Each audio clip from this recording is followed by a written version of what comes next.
Shalom, selamat malam Bapak, Ibu, dan kaum muda gereja.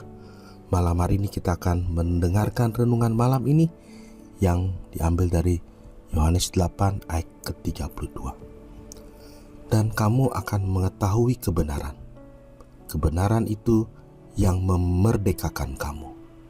Dan tema malam ini adalah kebenaran yang memerdekakan. Saudara yang kekasih, firman Tuhan yang kita baca tadi adalah pernyataan Tuhan Yesus terhadap orang Yahudi yang percaya kepada Yesus. Kita tahu, saat itu tidak semua orang yang mendengar ajaran Tuhan Yesus menjadi percaya. Namun kali ini perkataan Tuhan Yesus ditujukan kepada orang-orang percaya.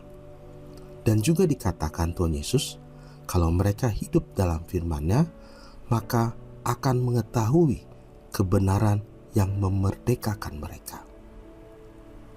Banyak orang di dunia saat ini menyangka bahwa hidup mereka hidup yang merdeka. Mereka tidak menjadi tawanan siapapun.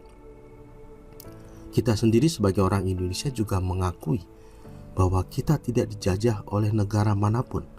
Negara kita berdaulat di negeri sendiri dan tidak ada kekuatan manapun yang menjajah kita. Kita bebas. Namun yang Tuhan maksud adalah ketika orang berbuat dosa, maka ia adalah hamba dosa. Hidupnya ada dalam bayang-bayang dosa.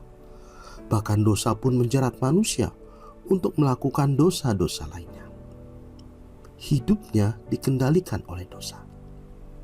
Namun kabar gembiranya adalah ketika kalau kita hidup menurut firman Tuhan, maka akhirnya kita akan tahu bahwa yang bisa membebaskan manusia dari jerat atau cengkraman dosa adalah Tuhan Yesus sendiri. Pada waktu firman ini disampaikan, dikatakan akan, yang berarti akan terjadi. Karena saat itu Yesus masih mengajar di bumi dan belum disalibkan dan bangkit. Namun ini adalah janji Tuhan yang digenapi ketika Tuhan Yesus mati dan bangkit. Dan inilah bukti bahwa dosa tidak ada lagi kekuatannya, karena sudah dihancurkan oleh Tuhan Yesus. Kita bersyukur karena kita menjadi orang yang menerima janji Tuhan. Dan kita mengetahui rahasia ini, bahwa Tuhan Yesus memerdekakan kita dari hamba dosa, menjadi orang yang bebas di dalam Tuhan. Dan saat ini menjadi tugas kita untuk membagikan rahasia kebenaran ini bagi semua orang. Amin.